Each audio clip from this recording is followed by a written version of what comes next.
안녕하세요. 사연 읽어주는 남녀입니다. 오늘도 와주셔서 감사드리며 그럼 오늘의 사연 바로 소개해드리겠습니다. 안녕하세요. 저는 50대 여성으로 산을 좋아하는 사람입니다. 돈도 없고 가진 것도 별로 없지만 등산은 꾸준히 했어요. 이것만큼 좋은 취미가 또 있을까요? 무릎만 도와주고 건강만 받쳐준다면 언제까지도 산을 오르고 싶네요. 스트레스 확 풀리고 내려오면 또 힘이 생겨서요. 몇 년 전 산에서 큰일을 겪었습니다. 사람 생명 구했다면 믿으시겠어요? 전 한번 산에 오르면 남들 모르는 길도 잘 가고 깊숙한 곳도 겁없이 잘 가는 사람입니다. 어려서 친정아버지한테 산을 배웠어요. 나무 이름도 잘 알고 남을 약초 모르는 게 없죠. 아는 만큼 보이니까 산도 무섭지가 않더라고요. 그날도 길 아닌 곳으로 쑥쑥 들어갈 때였어요. 그 코스는 저만 아는 길이었는데 저 멀리 널찍한 바위 곁에 못 보던 희끄무레한 게 보였습니다. 저게 뭐야? 짐승은 아닌 것 같고 무슨 천이 저기 떨어져 있나? 산에선 대담한 저도 겁이 덜컥 나더라고요.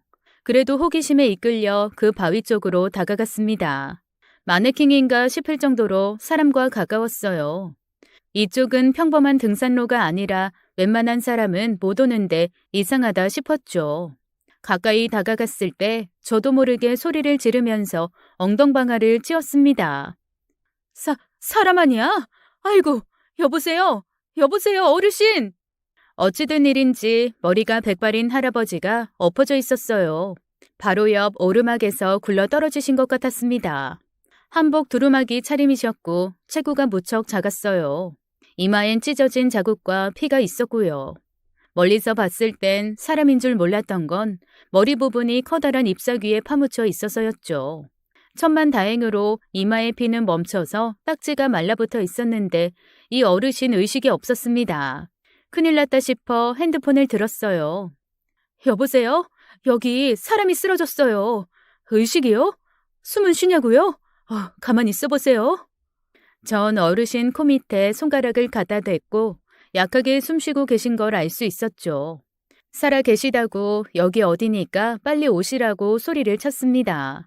전화를 끊고 전 겉옷을 벗어 쓰러진 어르신을 덮어드리고 팔다리를 연신 주물렀어요. 구급대원 기다리는 시간이 얼마나 길던지 혹시 우릴 못 찾을까봐 일반 등산로까지 뛰어올라가 막 소리를 질렀습니다. 신고한 사람 여기 있다고 이쪽으로 오시라고요. 천만다행으로 너무 늦지 않게 구급대원이 왔고 전 그분들을 안내했죠. 들것에 실려 그분은 병원에 실려갔고 저도 따라갔습니다. 구급대원이 묻더라고요. 주변에 입은 가방이나 핸드폰 없었냐고요.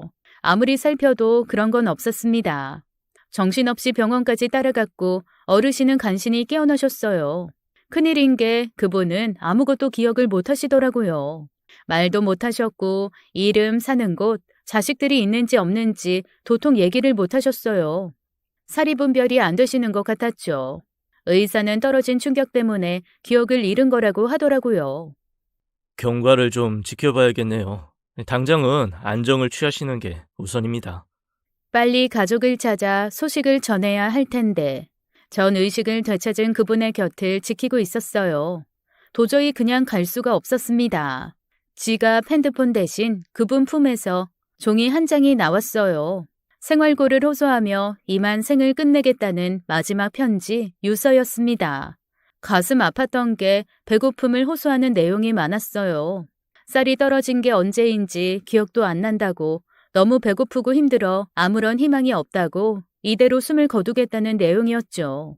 더 목숨을 부지하느니 주변에 더 패기치고 싶지 않다며 모두 잘 있으라는 마지막 인사가 얼마나 가슴이 아프던지요.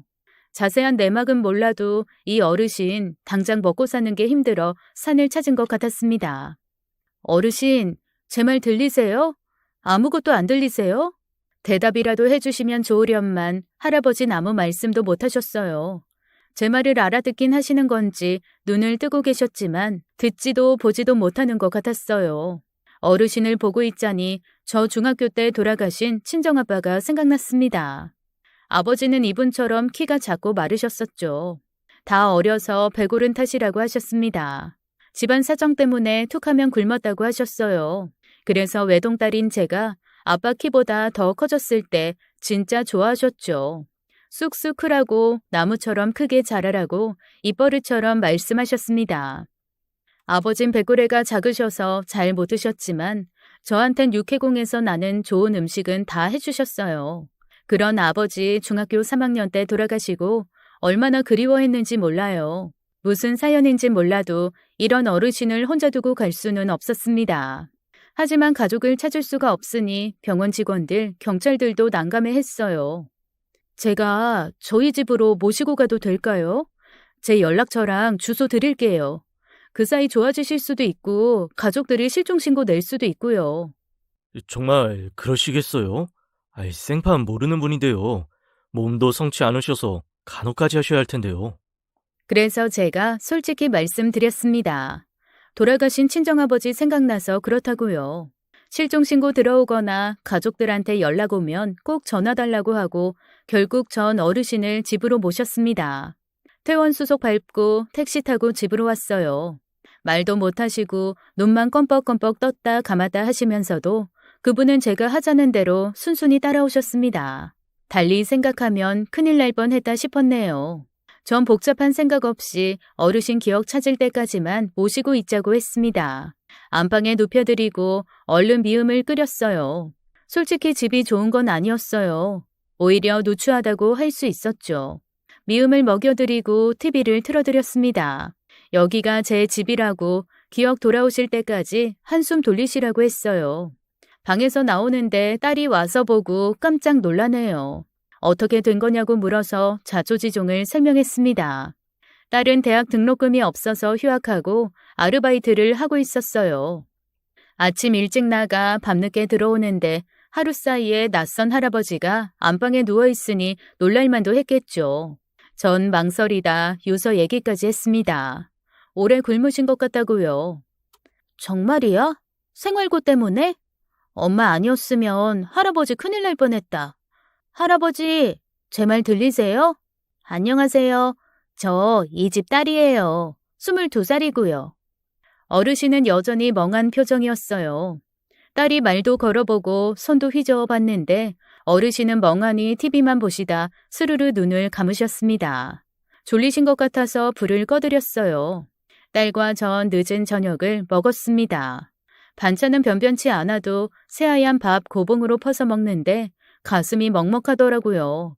쌀 없이 일주일 넘게 뭐 드시며 버티셨을까? 기운도 없는데 산에는 어떻게 오르셨는지 의문이었죠. 근데 하나 걱정이 있었어요. 사실 이 집 동선의 집입니다. 1층에 동선애가 살고 반지하에 저와 딸이 지내고 있었어요.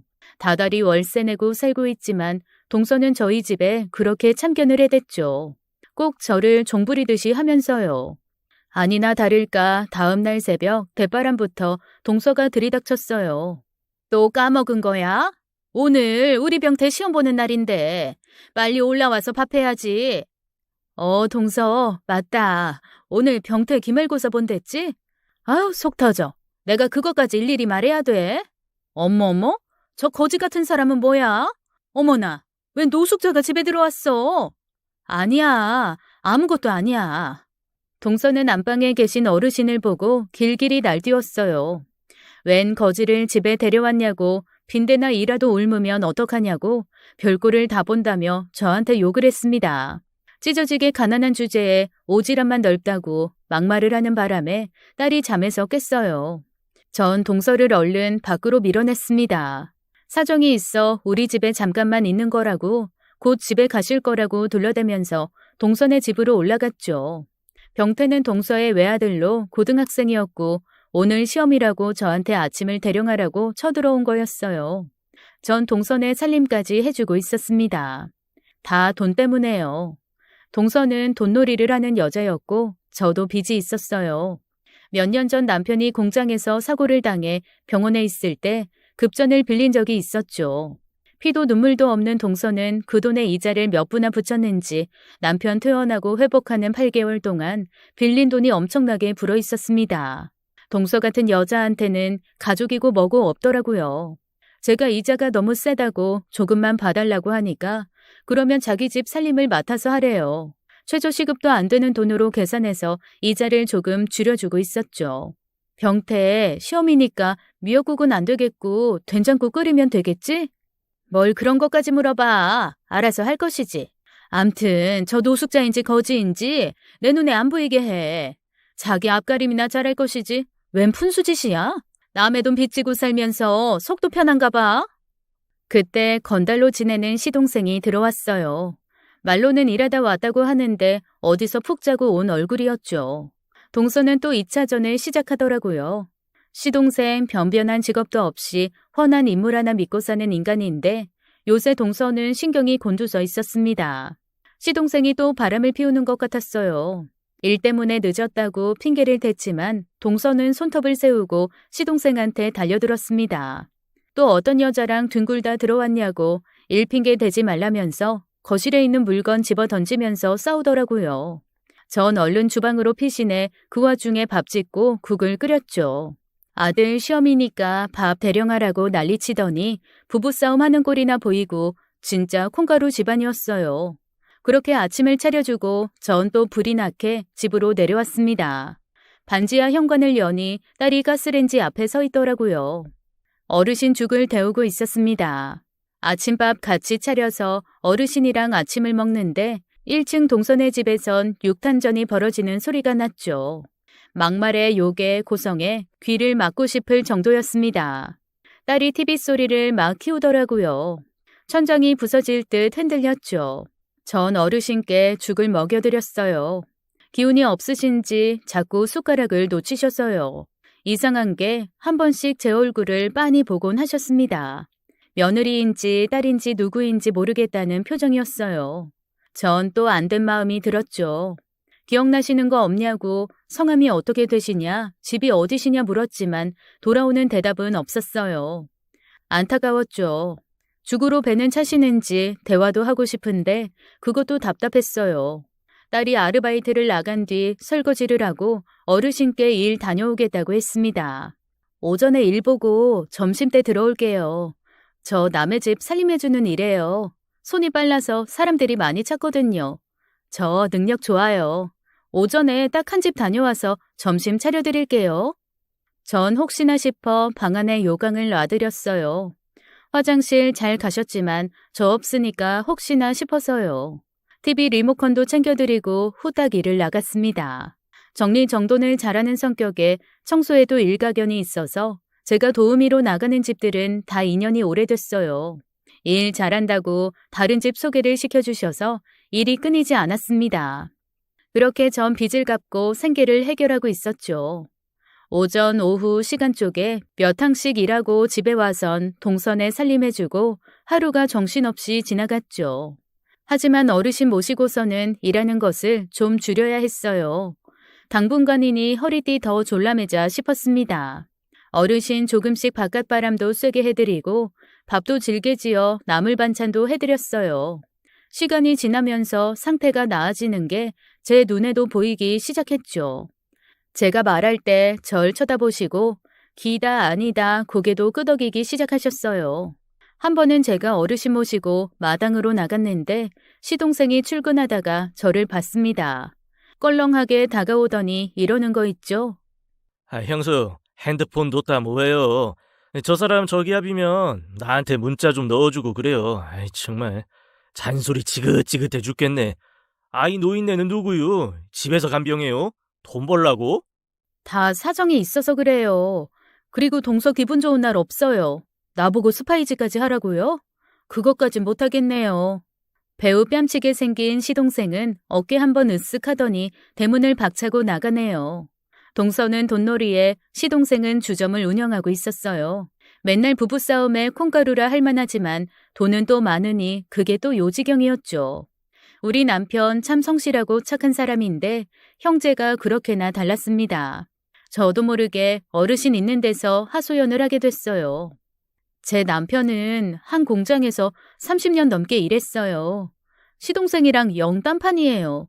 그때 사고만 나지 않았어도 빚 없이 잘 살았을 텐데 그날 야근 말리지 않은 게 두고두고 후회되네요. 어르신은 저를 빤히 쳐다보셨어요. 전 아무것도 아니라고 오늘 바람 좋으니 조금만 걷다 들어가자고 어르신을 부축해 드렸죠. 동네 사람들 우리 둘 보더니 다 궁금해했어요. 그냥 친정 아버지다 하고 말았죠. 그리 친하지 않아서 대충 둘러대는 게 가능했어요. 이웃들 자세한 내막은 모르지만 저 안 됐다고 자기들끼리 수군댔죠. 동서 성격 모르는 사람 없었거든요. 그래도 동정받는 기분은 좋지만은 않았습니다. 이 동네 빨리 뜨고 싶었지만 쉽지 않았어요. 현실이 녹록지 않았네요. 잠깐의 사고로 우리 남편 손가락 2개가 사라지고 다리도 절개 되었습니다. 처음엔 너무 심각해서 반신불수되나 싶었는데 다행히 몸은 쓰게 됐지만 전처럼 일을 하지 못하니 남편은 많이 상심했어요.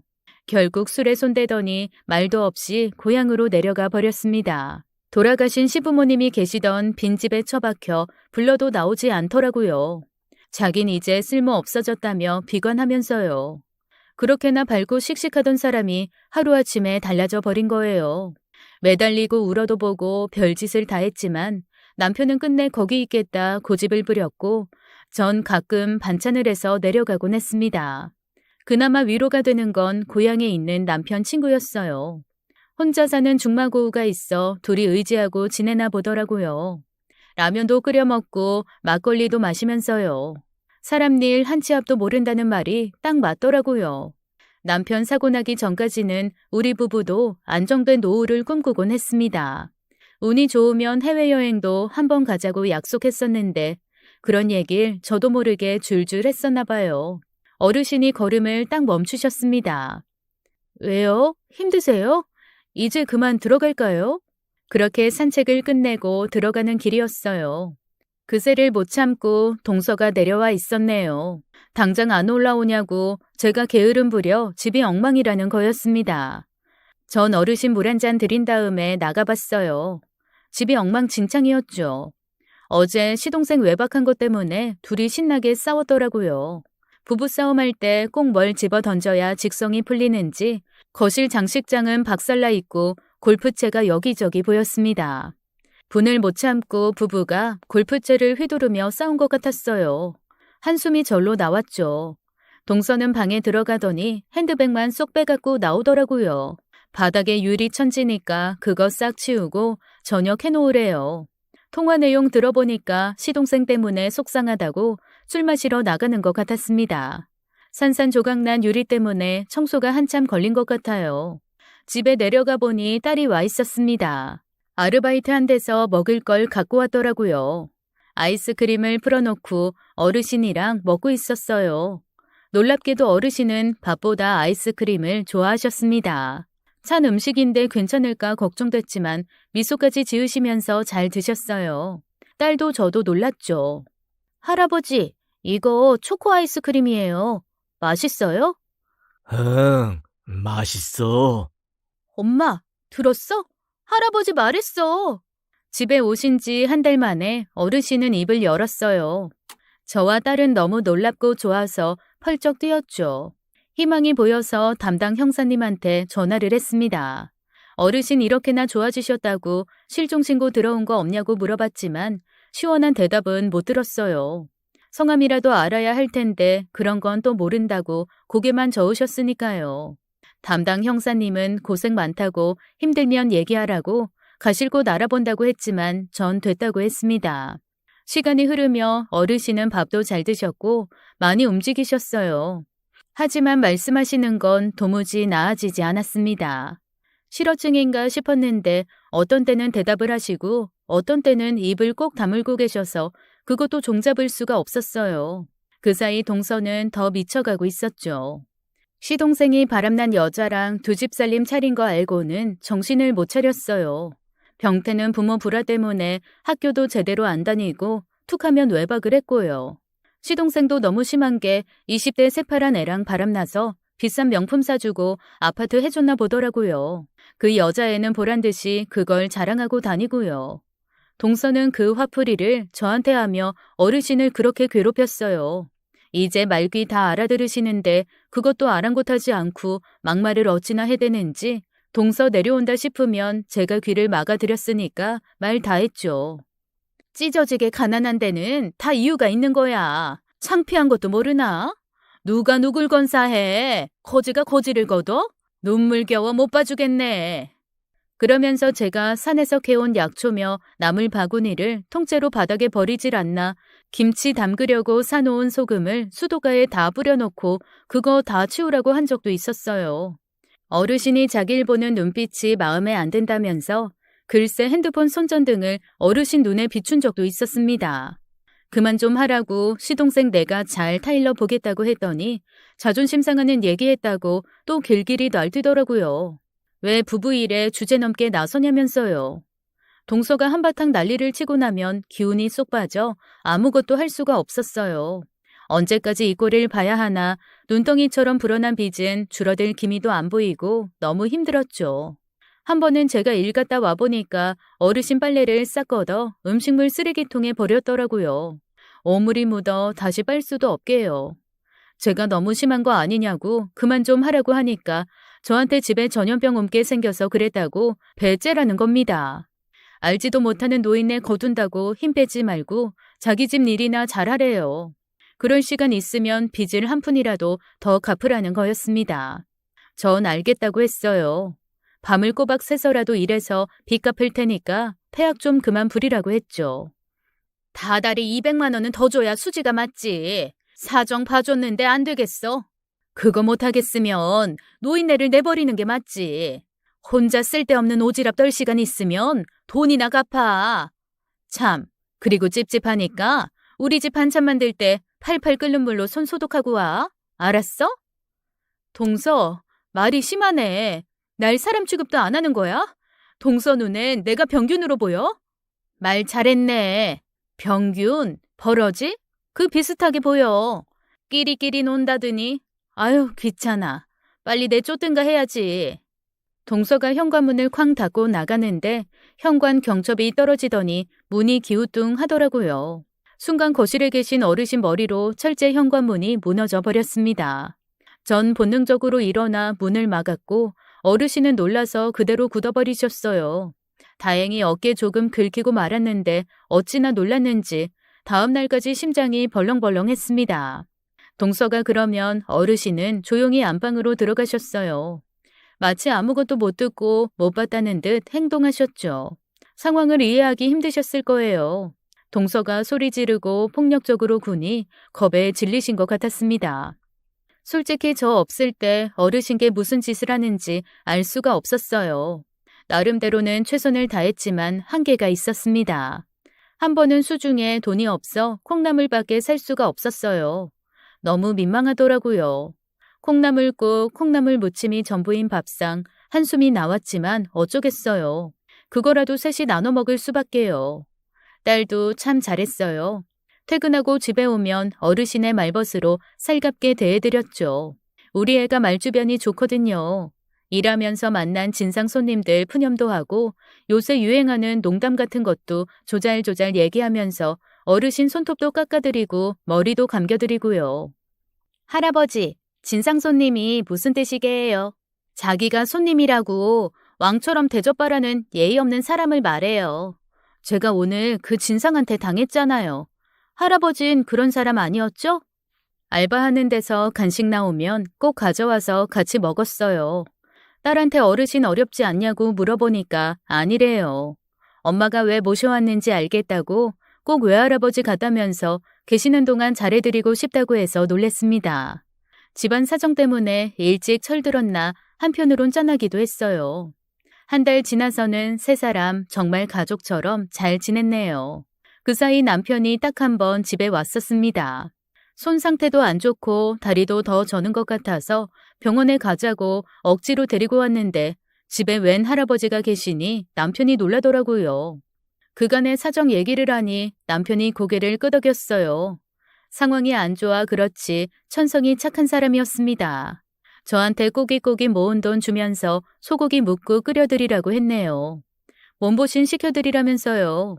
어르신은 남편 모습을 유심히 보는 것 같았죠. 이 사람 미리 아빠예요. 지금은 몸이 이런데 전엔 아주 열심히 일했어요. 딸이 꼭 아빠 닮았죠? 어르신은 고개를 끄덕이셨어요. 네 사람이 한 상에 둘러앉은 저녁이었죠. 도란도란 밥 먹고 있는데 동서가 들이닥쳤어요. 남편이 숟가락을 내려놓고 벌떡 일어나더라고요. 남편은 동서를 무척 싫어했습니다. 자기 몸 다친 것도 힘든데 그 일 핑계 삼아 저랑 딸 고생시키는 원흉이라고 하면서요. 시어머니 살아계실 때도 동서 때문에 집안 조용할 날이 없었고요. 전 동서를 억지로 데리고 나갔습니다. 모처럼 남편이 왔는데 아무 소리 말아달라고 했지만 동서는 막무가내였어요.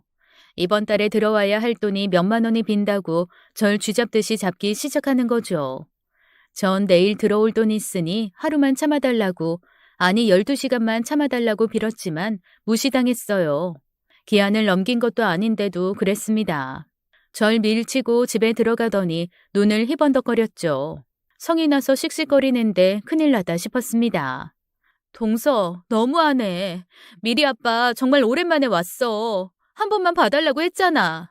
동서는 어르신이 드시던 국그릇을 빼앗아 대접제 싱크대에 쏟아버렸어요. 냄비 안에 남은 국도 다 버리고 멀쩡한 그릇을 깨부수기 시작했죠.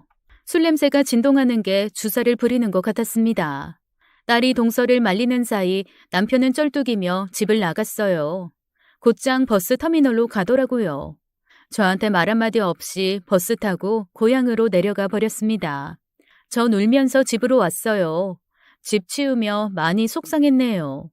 주사의 나쁜 손버릇에 동서 상종 못할 사람 맞죠? 악연도 인연이라고 해야 하는지 정말 안 보고 싶었습니다. 그 뒤로 어르신은 동서를 피하기 시작했어요.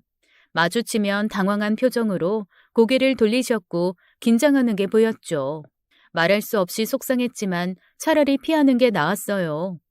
그렇게 어르신과 함께 산 지 2달이 되어가고 있었습니다. 처음과 비교하면 눈에 띄게 좋아지셨죠.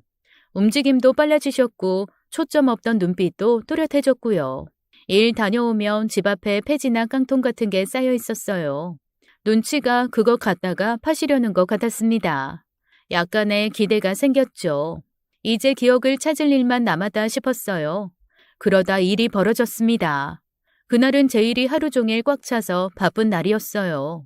저녁 일 마치고 집에 왔는데 점심때까지 계시던 어르신이 안 보였습니다. 산책 나가셨나 했는데 느낌이 안 좋았어요. 전 단숨에 동서네 집으로 뛰어 올라갔죠. 동서는 대낮부터 술에 취해 있더라고요. 동서, 할아버지 못 봤어? 어르신 못 봤냐고. 뭘 봐? 아, 몰라. 내가 그걸 어떻게 알아? 동서 주변엔 온통 술병이었어요. 어제도 갑자기 내려오더니 월세를 올려야겠다면서 돈 안 주면 쫓아내겠다고 협박을 하더라고요. 어르신을 때리려고 하면서요. 이렇게 동서한테 당하느니 다른 집에 월세 주고 살면서 빚 갚는 게 훨씬 나았습니다. 꾹 참고 있는데 동서가 그러는 거예요. 등신 같은 것들끼리 잘 해보라나요? 시동생도 저도 제 남편도 다 끼리끼리라고 모욕을 주는 거였어요. 전 견디지 못하고 동서한테 맞섰습니다. 더는 못 참겠다고 집 나가겠다고요. 어딜 가서 일해도 이보단 나은 대접 받을 것 같다고 우릴 잡고 있는 건 동서지 내가 아니라고 했어요. 동서는 입에 거품을 물면서 은혜를 모르고 대든다는 둥, 어디서 말대꾸를 하냐는 둥 상식 없는 말을 해댔고요. 가만히 있는 어르신한테 삿대질을 하면서 당장 내 집에서 나가라고 등을 떠미는 거였습니다.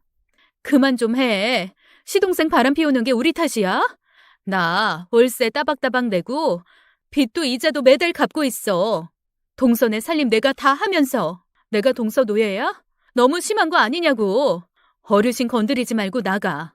여기 엄연히 월세 내고 사는 내 집이니까 나가. 나가라고. 그때 어르신이 반응하셨어요.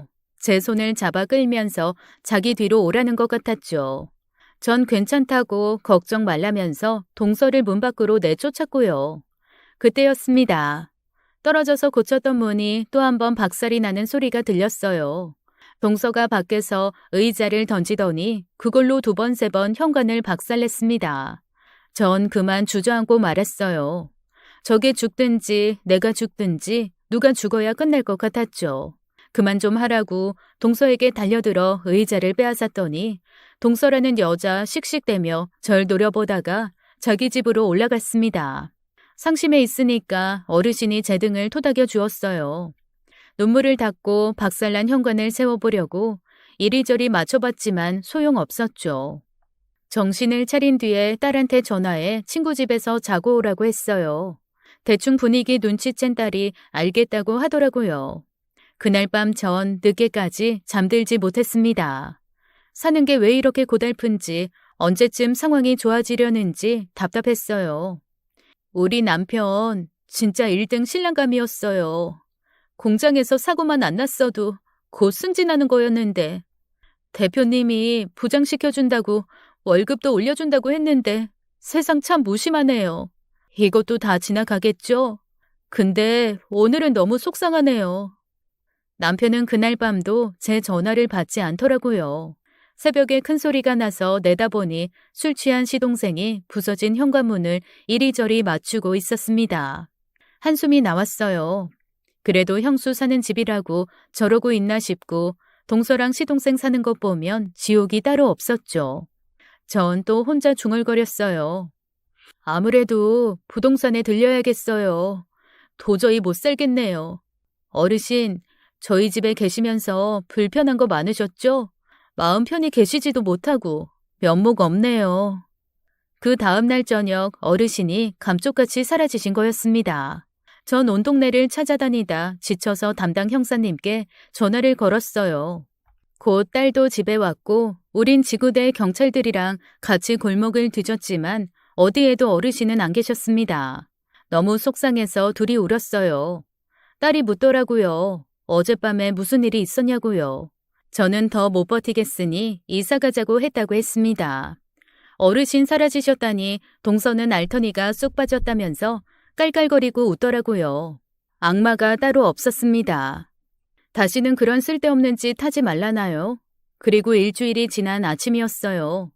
집을 못 구하면 남편 있는 지방에라도 내려가야지 생각하며 대문을 나섰죠. 그때 골목에 검은색 커다란 고급차가 2대나 와 서더라고요. 처음 보는 고급차에 괜히 주눅이 들어서 피해가려는데 앞차에서 중절모를 쓴 어떤 노인이 내렸습니다. 그대로 지나가려는데 누가 절 불렀어요. 쩌렁쩌렁 골목을 울리는 목소리에 전 깜짝 놀랐죠. 이보시오. 네? 저요? 차에서 내린 분은 제 쪽으로 서더니 모자를 벗는 게 아니겠어요? 그대로 전 길바닥에 주저앉아 버렸습니다. 양복 입은 남자들 줄 세워놓고 절 부른 사람은 얼마 전까지 제가 모시고 있던 그 말 못하는 어르신이었어요. 설마 아닐 거야. 내가 잘못 본 거야. 보고도 믿지 못할 광경에 전 현실을 부정하고 있었죠. 그러자 어르신이 저를 향해 다가왔습니다. 전 귀신이라도 본 것처럼 뒤로 슬슬 물러났어요. 작은 체구는 분명했지만 모습이 너무 달랐어요. 중절모의 하얀 셔츠, 고급스러운 양복을 입으시고 지팡이를 짚으셨는데 완전히 다른 사람 같았습니다. 설마 저희 집에 계시던 그분이시라고요? 맞소이다. 신세가 불어왔소. 전 또 한 번 놀랬죠. 어르신이 말없이 지팡이 한번 휘두르니까 새까만 차에서 보자기로 싼 커다란 상자들이 줄줄이 나왔습니다. 대충 봐도 값나가는 것들이었어요. 젊은 남자들이 절 일으켜 세웠어요.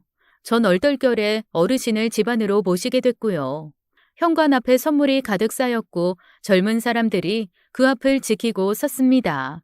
제 부축을 받으시던 어르신은 당당한 걸음걸이로 집 안으로 들어오셨어요. 이게 어떻게 된 일인지 전 손을 덜덜 떨면서 차를 준비하려 했습니다. 어르신이 웃으시면서 인삼차 한 잔을 달라고 하셨어요. 그럼요. 당연히 드려야죠. 좋아하시던 인삼차 그대로 있어요. 말도 없이 사라지신 후 꿀도 인삼도 그대로 남아있었죠. 전 좋아하시던 입맛대로 진하게 타드렸습니다.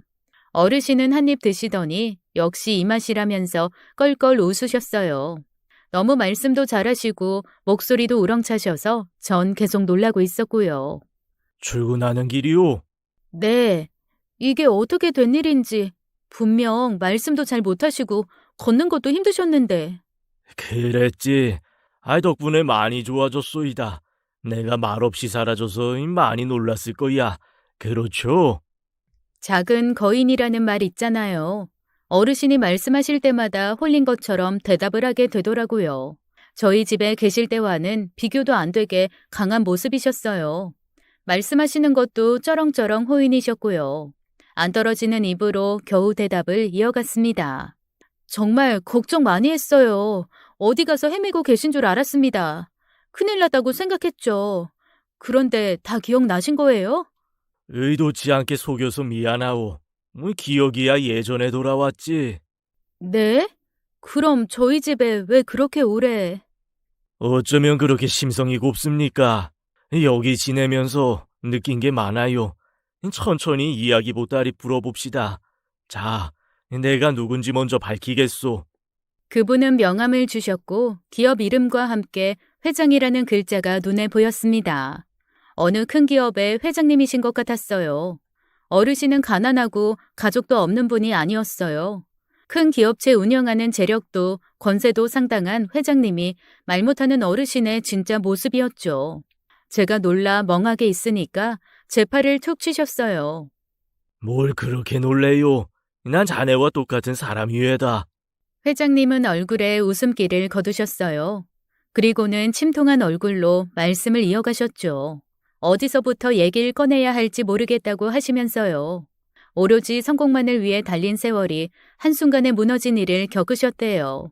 돈으로 못할 게 없다는 믿음은 교만이었다고 고백하시면서요.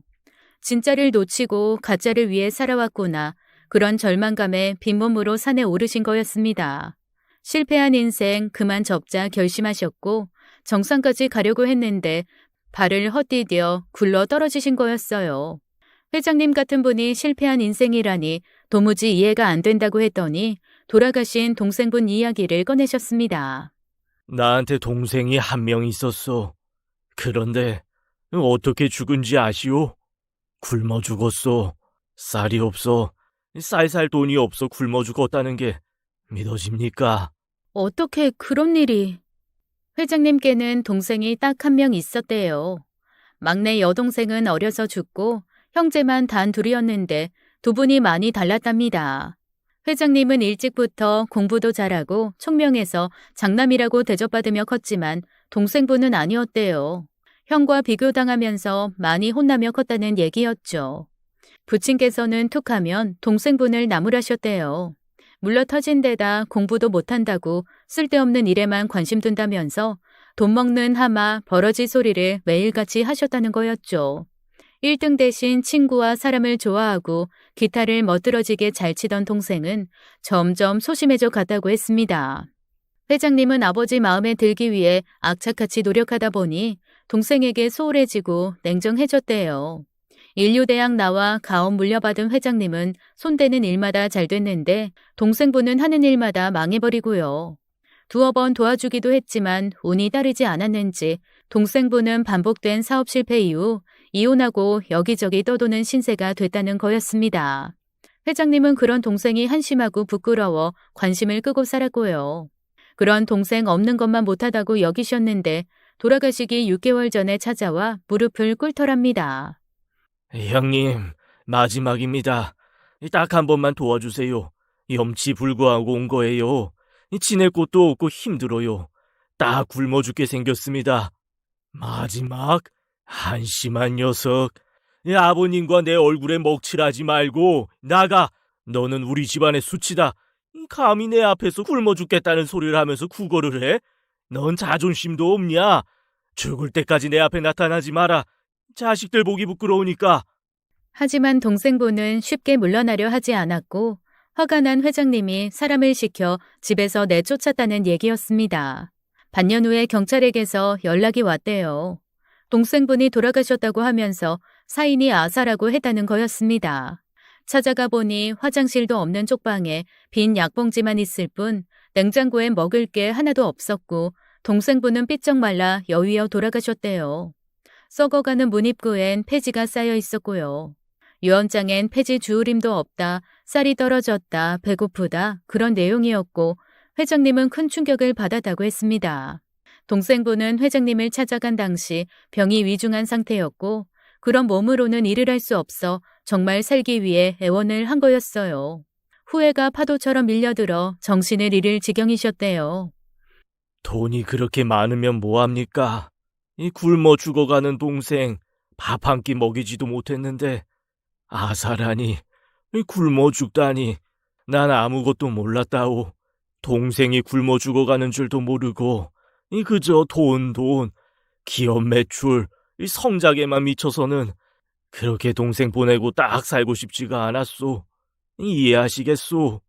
병원에서 시신으로 마주한 동생의 모습은 처참 그 자체였다고 했습니다. 앙상하게 드러난 갈비뼈, 피골이 상접한 모습이 지금도 선명하게 떠오른다고 하셨어요. 일이 잘 안 풀렸을 뿐 동생분은 착한 심성을 가진 분이셨대요.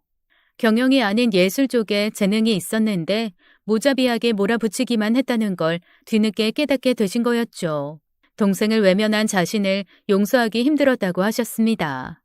회장님은 한 줌의 재로 변한 동생을 안고 많이 우셨대요.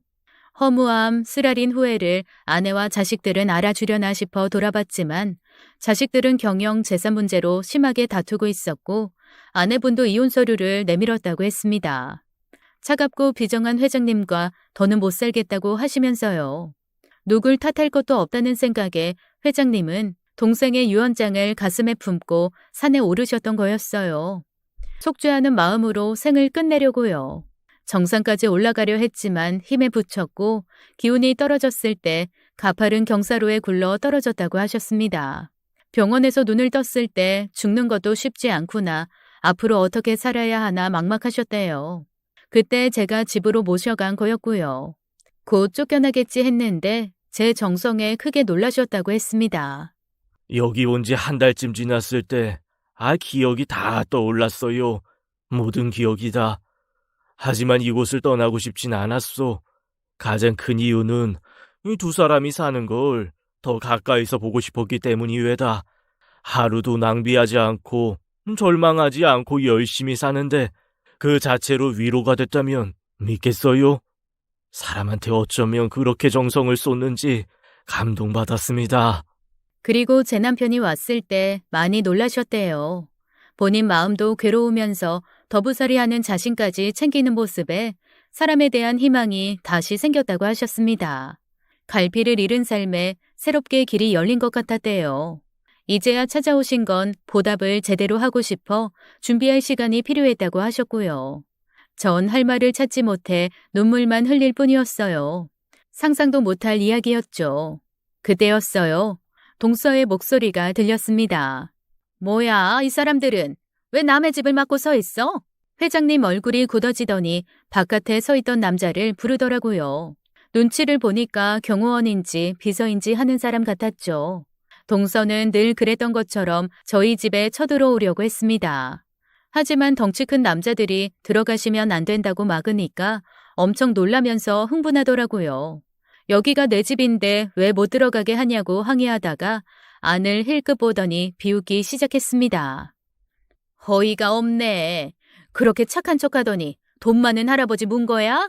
말 조심해. 이분이 누군지도 모르면서 정신 좀 차려. 동서는 경호원들과 회장님 옷차림, 쌓인 선물들을 보더니 표정이 변했어요. 경호원이 동서를 밀어내며 경고를 했습니다. 난동 부리지 말라고요. 회장님은 싸늘한 표정으로 동서를 보다가 저한테 말씀하셨죠. 당장 이사 준비하라고 오늘이라도 집 옮기라고 하셨어요. 저희 살 집 마련해 두셨다고 하시면서요. 회장님은 생명의 은인에게 이 정도도 못하겠냐고 2달 동안 돈으로 환산하지 못할 대접을 받았고 그 보답 제대로 하고 싶다면서 가능한 빨리 이사하라고 한 번 더 강조하셨죠. 그 얘기를 들은 동서는 눈이 뒤집혔어요.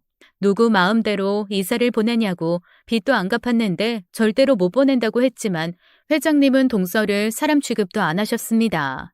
나 제주봉, 신세는 반드시 갚는 사람 위에다. 이사하고 새 출발하는 건 어떻겠소? 까마귀 노는 곳에 백로가 있어서야 되겠습니까? 미리 학생 등록금과 남편 일자리도 약속하겠소. 회장님, 집에다 딸아이 등록금, 게다가 남편 일자리까지요? 너무 과분합니다. 그뿐이 아니었어요. 회장님은 남편 재활을 위한 모든 지원을 아끼지 않겠다고 하셨습니다. 추후 일자리 또한 제공하겠다고 약속하시면서요. 남편의 그 성실함과 뚝심이 눈에 보인다고도 하셨죠. 동서는 질투가 나서 악을 쓰고 난리가 났어요. 경호원들이 막고 있으니 집엔 들어오지 못하고 폐악질이 시작됐죠. 하지만 회장님이 호통을 치니까 쑥 들어가더라고요. 그만하시오. 이 사람의 탈을 쓰고 어찌 그리 무례하고 천박해. 이 사람은 내 생명의 은인이요. 더 이상 하대했다가는 큰 코 다칠 줄 알아요. 빚도 내가 청산합니다. 내 생명 이 김영주 씨한테 빚졌으니 그게 도리지. 당신과는 일절 말 한마디 섞고 싶지 않으니 저리 썩 비켜요. 그랬더니 동서가 갑자기 회장님 앞에서 태도를 싹 바꾸더라고요. 갑자기 회장님께 굽신대며 잘못을 싹싹 빌더라고요. 그러면 콩고물이라도 떨어질 줄 알고 말이죠. 회장님은 동서에게 제 털끝 하나 건드리지 말라고 경고하셨어요. 돈밖에 모르는 인간이길 포기한 자는 더는 보기도 싫다면서 외면하셨습니다. 그럴 만도 하죠. 동서가 어르신한테 얼마나 함부로 굴었나요? 전 그 길로 회장님 차에 함께 탔고 어떤 변호사 사무실로 가게 됐습니다. 우리 집 사정 소상히 들어야겠다고 하더라고요. 빚이 왜 불어났는지, 남편 사고 후에 회사에서 어떻게 해줬는지 하도 자세히 물어봐서 대답도 한참 걸렸던 것 같아요. 집에 왔더니 동서는 배가 아파서 숨이 넘어갔습니다. 자기가 그 어르신 모셨어야 했는데 좋은 기회 날렸다면서 억울해하는 게 말이 되나요? 언제는 이랑 빈대 옵는다고 어르신을 병균 보듯 하더니 이제와 기업 회장님인 거 알고 저러는 거였죠. 퇴근한 딸을 붙잡고 전 숨도 안 쉬고 얘기를 했어요. 딸은 회장님에 대한 정보를 인터넷으로 샅샅이 찾아보더라고요. 그러면서 정말 이상하다고 했습니다. 회장님에 대한 이야기가 온통 부정적인 것 뿐이라고요. 실적을 못 내면 무자비하게 해고해서 피도 눈물도 없는 기업가라는 별명이 있고 지분 때문에 집안 싸움도 시끄럽다고 했어요. 지난날에 회장님이 어떤 분이셨는지 알 것 같았죠. 그날 밤 우리 모녀 뜬 눈으로 밤을 새웠네요. 벌어진 일이 꿈만 같아 통 잠이 오지 않았습니다. 그날 이후 전 동선의 살림은 때려쳤어요. 회장님 등에 업고 기 좀 펴보자 싶더라고요. 어쩐지 동서도 난리 안 치고 조용했어요. 제 눈치를 보는 것 같았습니다. 며칠 후 회장님은 다시 찾아오셨어요. 양복이 아닌 한복 두루마기 차림이셨죠. 저한테 칼국수 한 그릇 부탁하셔서 만들어드렸더니 맛있게 드시고는 같이 가고 싶은 곳이 있다며 차에 타라고 하셨습니다. 차는 산 입구에서 멈췄고 전 회장님 뜻을 알 수 있었어요. 회장님은 비서들에게 따라오지 말라고 하시곤 저와 함께 산을 타기 시작했죠. 처음엔 나란히 걸었지만 점점 회장님은 뒤처지셨고 제가 돌아보면 괜찮으니 앞서라고 하시더라고요. 저도 오랜만에 가는 거라 도착까지 시간이 걸렸습니다. 저기 커다랗고 평평한 바위 보이시죠? 그 옆에 엎드려 계셨어요. 처음엔 천막이 떨어져 있나 했습니다. 회장님은 말없이 그곳으로 가시더니 그때처럼 엎드리시는 게 아니겠어요? 왠지 말을 붙일 수 없어 전 가만히 지켜만 보고 있었죠. 한참 만에 일어나신 회장님은 그곳에 앉아 하늘을 보시더라고요. 그때 죽지 않고 살아난 게 꼭 동생의 뜻 같다고 하셨습니다. 저희 가족을 만난 것도 그렇고요. 다시 얻은 삶, 전과는 다르게 살고 싶다고 하셨어요. 이혼 요구를 했던 사모님과도 화해를 하셨대요. 결혼기간 내내 비정하고 거칠게 굴었던 거 진심으로 사과하고 가정에선 사모님 뜻을 최대한 존중한다고 하셨어요. 돈밖에 모르는 이기적인 자식들한텐 지금까지 기준을 다 버리고 됨됨이와 인격으로만 평가를 하겠다고 선언하셨대요. 재산의 상당 부분 사회에 환원할 계획도 세우고 계셨고요. 큰 변화가 생겼지만 회장님도 사실은 어색하다고 고백하시네요. 전 회장님께 물었습니다. 그 2달 힘들지 않으셨냐고요. 최고로 좋은 것들만 누리고 살아오셨는데 반지하 좁은 집에서 동서의 못된 짓까지 어떻게 참으셨냐 여쭸더니 웃으시네요.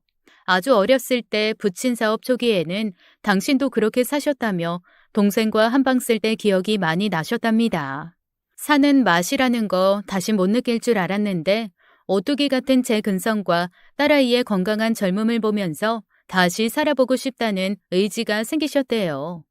1년에 한 번은 꼭 여기를 와야겠어. 이 지금까지의 최주봉은 죽고 다시 태어났다 이거야.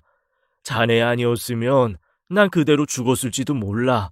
이 사람 운명 모르는 거 아닌가. 숨이 붙어 있을 때 이 자네가 발견해서 살았다고 생각하네. 그리고 며칠 후에 저는 이사를 했습니다. 거실이 무슨 운동장 같았어요. 좁은 집에서 오래 살아서 더 넓어 보이는 것도 있겠죠. 아파트 뒤에는 산자락이 걸려 있어서 공기도 좋고 별천지 같더라고요. 그리고 회장님 쪽에서 연락이 왔어요. 비서라는 사람이 그러는데 부채가 다 정리됐다는 얘기였죠. 또 남편이 공장에서 제대로 받지 못한 보상금까지 들어온대요. 전 당황해서 부랴부랴 회장님께 전화를 걸었습니다. 너무 과분하다, 집도 지나치게 좋다고 하니까 껄껄 웃으시네요. 싫으면 다 물으라고 하셔서 그럴까요 했더니 됐다고 하십니다. 전혀 과분하지 않아. 아이 자네가 몇 명의 생명을 구한 줄 아나. 나한테 딸린 식구가 얼만데 그냥 받아. 받을 만하니까 주는 거야. 딸이 새 주소를 찾아 집으로 왔고 화장실이 2개다 집이 왜 이렇게 좋냐 입을 다물지 못했습니다. 전 딸에게 등록금 걱정하지 말고 복학하라고 했어요. 망가진 뒤에 못 사줬던 노트북도 새로 주문하고요. 딸이 울면서 그러더라고요. 아빠도 같이 살 수 있는 거냐고 회장님께 가서 큰 절이라도 올리고 싶대서 그러자고 했습니다. 명절이나 회장님 생신 때 꼭 챙기기로 약속했어요. 며칠 뒤에 소식을 들은 남편이 새 집으로 왔습니다. 그간 있었던 일 얘기하면서 회장님이 남편을 위해 계획한 일도 털어놨죠. 그게 정말이야? 나한테 다시 기회를 주신다고 했어? 그래, 당신 기억나? 회장님 드리라고 비상금 내놨던 거. 그때 소고기 사서 국 끓여드렸잖아. 그 모습 잊지 못하신대. 미리 엄마, 나 일하고 싶어. 알지, 나 부지런했던 거. 누구보다 일 잘했던 거. 믿기지가 않는다. 꿈만 같다고. 며칠 후 회장님 호출에 새 식구가 함께 집을 나섰습니다.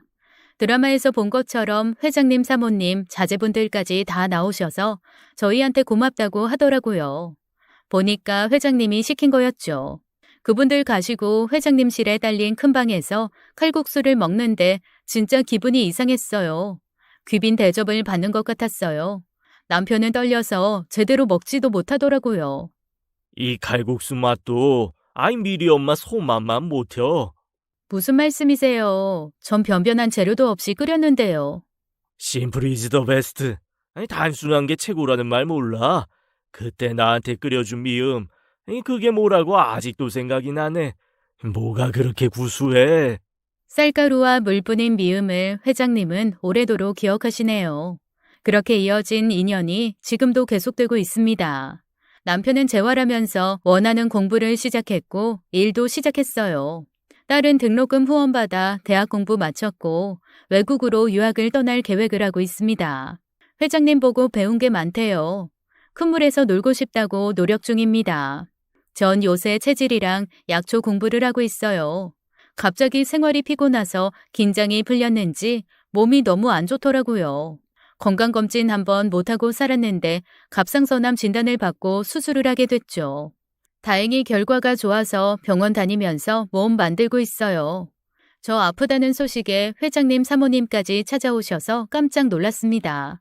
회장님은 수술 앞두고 제가 우니까 막 호통을 치셨어요. 근성 있는 오뚜기 어디 갔냐고 내리막길 있으면 또 오르막길 있는 거 모르냐며 얼른 나와서 같이 등산 가자고 하셨습니다.